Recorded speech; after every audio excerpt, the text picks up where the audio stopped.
इयत्ता 12वी वाणिज्य विषय वाणिज्य संघटन व व्यवस्थापन म्हणजेच OCM यामधील प्रकरण 3 उद्योजकतेचा विकास व त्यातील 3.8.3 उद्योजकता विकासाची प्रक्रिया आज आपण शिकणार आहोत.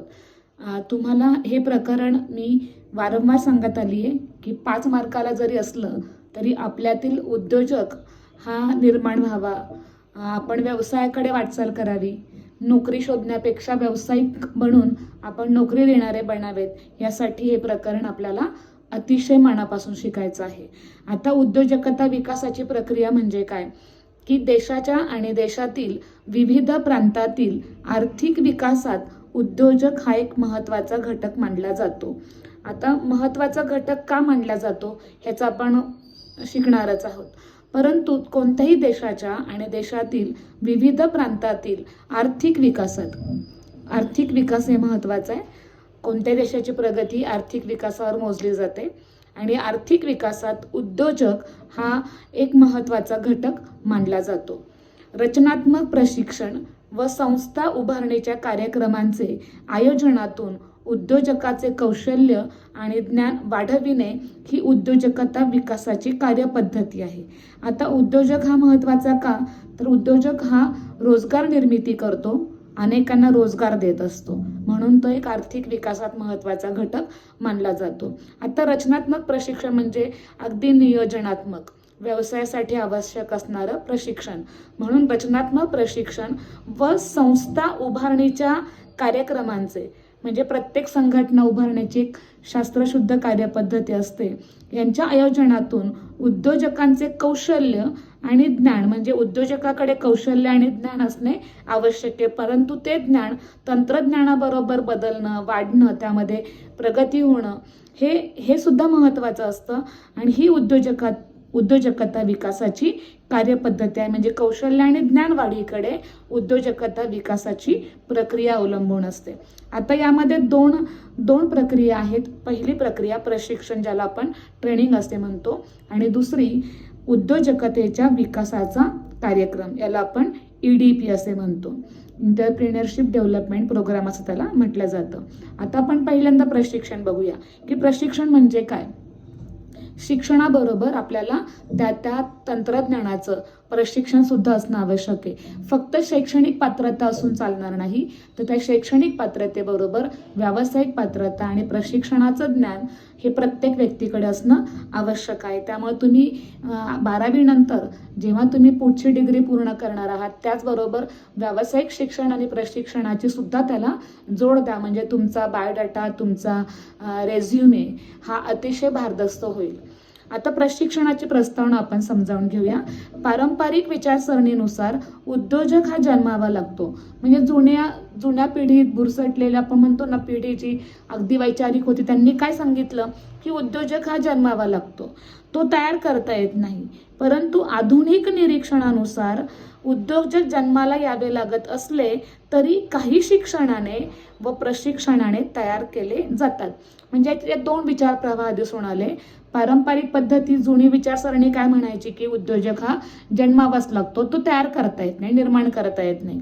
परंतु आपली आधुनिक विचारसरणी काय म्हणते, हे मान्य आम्हाला की उद्योजक जन्माला यावे लागतात, पण तरी सुद्धा काही शिक्षण आणि प्रशिक्षणाने उद्योजक तयार केले सुद्धा जाऊ शकतात.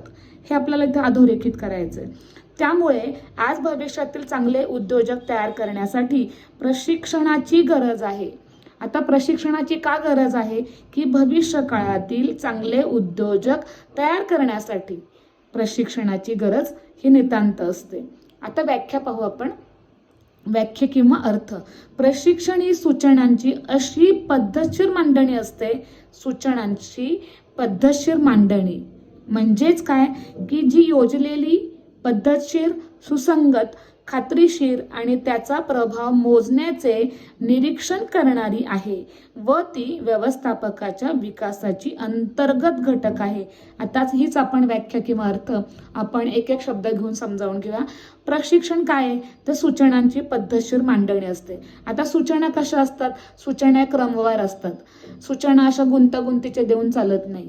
कोणतंही आपण पाहतो प्रशिक्षण घ्यायचं असेल तर प्रशिक्षण कोणत्या विषयाचं, त्यानंतर तुम्हाला कशा प्रकारचं प्रशिक्षण हवंय, त्याबद्दल तुमचं पूर्वज्ञान काय आहे, तुम्हाला आत्ता त्याबद्दल काय माहिती आहे, हे सगळ्या प्रकारची एक सूचनांची अशी पद्धतशीर मांडणी असते की जी योजलेली म्हणजे पूर्व अगदी नियोजन केलेलं, पद्धतशीर म्हणजे शास्त्रसंगत, त्यानंतर सुसंगत म्हणजे त्या विषयाशी संबंधित, खात्रीशीर त्याचा म्हणजे उपयोग होणारच आहे, आणि त्याचा प्रभाव मोजण्याचे म्हणजे त्याचा प्रभाव कसा मोजला जातो तर व्यवसायाला होणारे फायदे, निरीक्षण करणारी म्हणजे व्यवसायाचं बदलणाऱ्या तंत्रज्ञानाचं निरीक्षण करणारी व ती व्यवस्थापकाच्या विकासाची म्हणजे या प्रशिक्षणातून व्यवस्थापकाचा विकास सुद्धा इथे गृहीत धरला जातो.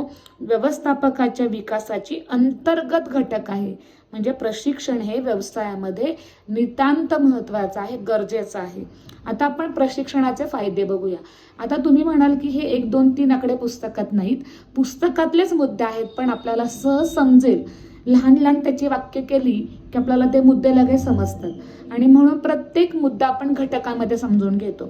आता प्रशिक्षणाचा फायदा काय तर प्रशिक्षणाने उद्योजकाची दूरदृष्टी उंचावते.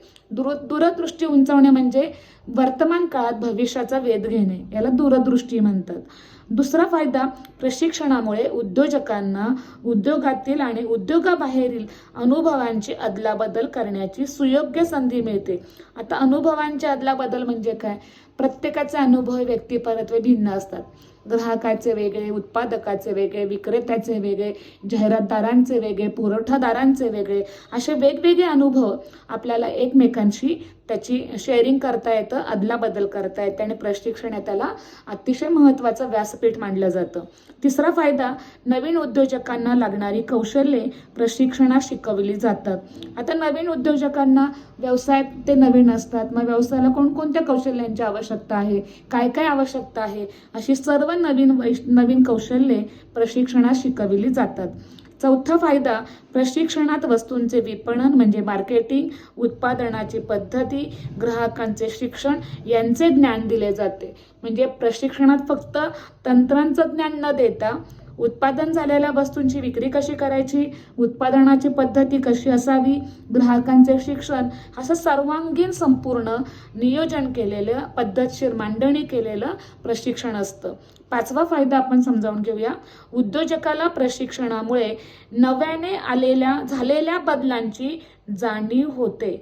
आता बाजारपेठेमध्ये उत्पादनात ग्राहकांच्या आवडीनिवडीत अतिशय वेगाने बदल होत असतात आणि या प्रशिक्षणामुळे जे बदल होतात ते बाजारपेठेमध्ये, ग्राहकांच्या आवडीनिवडीमध्ये, उत्पादनामध्ये, या बदलांची जाणीव सुद्धा प्रशिक्षणाने होते.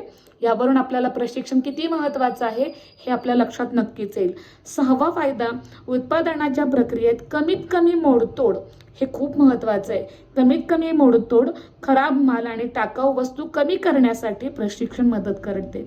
आता प्रशिक्षणाचा सगळ्यात मोठा फायदा काय की जो आपला कच्चा माल असतो, जी यंत्रसामग्री असते, जे आपण संसाधने असतात, यांची कमीत कमी कशी मोडतोड होईल, खराब माल कसा कमीत कमी निघेल आणि टाकाऊ वस्तू कशा प्रकारे कमी करता येईल किंवा व्यवसायाचा पुनर्वापर करता येईल, हे सर्व ज्ञान प्रशिक्षणात दिलं जातं. म्हणजे प्रशिक्षणामध्ये त्या उद्योजकाचा, व्यक्तीचा अष्टपैलू या नात्याने त्याचा पूर्णतः विकास केला जातो. सातवा मुद्दा आपण समजावून घेऊया. प्रशिक्षणाच्या प्रक्रियेत उद्योजक नवीन तंत्रज्ञान आत्मसात करतो व संघभावना, वर्गीकरण, श्रम कमी करणे, औद्योगिक अपघात कमी करणे इत्यादीस मदत होते. आता यामध्ये काय काय पाहिलं आपण सातव्या मुद्द्यामध्ये बघा की प्रशिक्षणामुळे नवीन तंत्रज्ञान उद्योजकाला तो आत्मसात करतो म्हणजे शिकतो. एकत्रपणे एक संघामध्ये कसं काम करणं, एकत्र आपण पाहतो मोठ्या ग्रुपमध्ये काम कसं करणं, अनेकांमध्ये काम कसं करणं, वर्गीकरण म्हणजे कामाची वाटणी, श्रम म्हणजे कमी करणे म्हणजे यंत्रांचा वापर करून मानवी संसाधनांचं काळजी घेऊन श्रम कसे कमी करता येतील, जे कारखान्यामध्ये यंत्रांमुळे जे अपघात होतात, इतर कारणांमुळे जे अपघात होतात, ते अपघात कमी कसे होईल याची मदत करण्याचं काम प्रशिक्षणामुळे होते. कारण बऱ्याच वेळा औद्योगिक अपघात होऊन मानवी संसाधनाला, संपत्तीला मोठी हानी पोहोचते.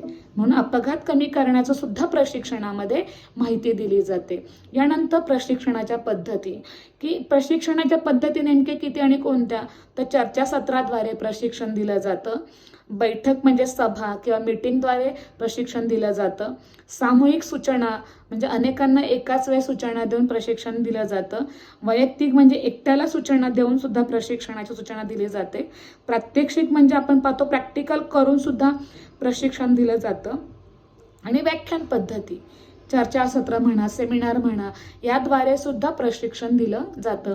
अशा वेगवेगळ्या प्रकारचे प्रशिक्षण आयोजित करून कर्मचाऱ्यांना, उद्योजकांना प्रशिक्षण दिलं जातं. म्हणजे आज आपण उद्योजकता विकासाच्या प्रक्रियेमध्ये प्रशिक्षण या घटकाची माहिती घेतलेली आहे. तुम्ही कोणतंही ज्ञान घेतल्यानंतर त्याचं प्रशिक्षण हे घ्यायला कधीच विसरायचं नाही. हेच आपण आजच्या टॉपिकमधनं अधोरेखित करणार आहोत.